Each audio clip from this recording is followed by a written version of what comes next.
about comics. Let's talk about comics. Let's talk about comics. Let's talk about comics. Harambe YouTube, it is Charles here. It's Tuesday, so you know that means it is time for me to give you my recommendations for new comic book day this week. Before we get started, Thursday is my birthday, and we're going to be doing a special action figure unboxing. We're going to be doing actually 2 action figures because it's my birthday. 47 is a big one, especially for an old nerd, so I'm going to be unboxing this Jamie Hayter from the Series 9 Unmatched collection. And an action figure I never thought I would get my eyes or hands on. It's the actual chase to this figure, a 1 in 5,000. So stay tuned for that. On Thursday, going to be opening up and doing a review of this Jamie Hayter AEW Unmatched action figure and the chase for this action figure. You have to tune in Thursday to find out what's going on with that. So without further ado, let's get into my comic book day recommendations for November 12th, 2025. These are just ones that I'm currently reading and some stuff that I think you might dig, even if I'm not necessarily reading it myself. I want to give you a general overview so at least you know what to go, what to look for when you go to your local comic book store or order online like I do a lot of times. So we're going to start off with Batman Static Beyond. I believe this is a futuristic series featuring Batman and Static. It looks like an older version of Static. I honestly didn't know this is coming out until I put in my order, so it was a nice surprise for me, so I'm really looking forward to that. And then the Poison Ivy 2025 Annual. That looks like it's going to be an interesting one. I'm not reading it, but it's a very popular series. Hear a lot of great things about it, about it from people that are. That's also from DC Comics. Supergirl number 7 from DC Comics. I'm really enjoying that series. It's a lighthearted, fun part of the DC universe. Really digging that, featuring Supergirl. And then we have Dynamite Blood Red number 2. That's Dynamite spelled D-I-E-N-A-M-I-T-E.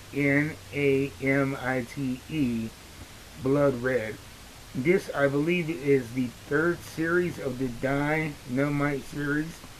Dynamite Comics kind of all-star crossover event featuring their biggest characters, including Vampirella, Red Sonja, Jennifer Blood, Ash from Army of Darkness. So many great characters all combined in this zombie epic adventure that has spanned multiple volumes over multiple years. And it's a great introduction into the world of Dynamite Comics if you're not familiar with these characters. It looks like it's going to be a weekly, because number 1 just dropped last week and we're already at number 2. Next we have Vampirella Armageddon number 5. I am really enjoying this series. If you've been reading the Vampirella books, the main books being written by Christopher Priest, and you're not a fan, give Vampirella Armageddon a try. It reads completely different, and it's from a different continuality. It's from, we had the Vengeance of Vampirella, which led to Vampirella Strikes from a couple years ago, and Vampirella Armageddon continues that story, and we're bringing Nyx back, who she defeated in the Vengeance of Vampirella. So that's been a very fun book to get into. And then, from Image Comics, we have Blood and Thunder number 7. This has been one of my favorite books all year. It is a sci-fi book that is turning into an epic. Touching on so many social issues, plus it's fun, filled with action and deep lore for a new title. I have a playlist with my reviews of various issues of that on the channel. Next we have Death to Pachuco number 2. It's a book I read number one. It wasn't quite my speed, but I'm highlighting it because it highlights Latino culture. It's a Latino story set in post World War II Los Angeles, a gritty detective story. Um, the art was beautiful. It's just the color palette and the way that it was laid out, very saturated. And I mean, you would have one panel saturated blue and another saturated red. It was a little bit too much for my eyes, and I ended up getting lost in the story from all of the other stuff that was going on visually. So I didn't personally enjoy it as much as I thought I would, but it was well written, despite my issues with the art. And then that one is from Image Comics, I believe, as well. And then we have G.I. Joe number 322. That is G.I. Joe Real American Hero. That's different than just regular G.I. Joe. The regular G.I. Joe title from Image Comics is the Energon Universe G.I. Joe. The Real American Hero series is the series that has been running since 1984. It has been through from Marvel to Dark Horse, or was it IDW? I think it was IDW, not Dark Horse. But now it's with Image Comics and as good as ever. I'm really enjoying that series. I actually started reading it at number 300 and no complaints. Next we have Spawn 370. The book that launched Image Comics is still going strong.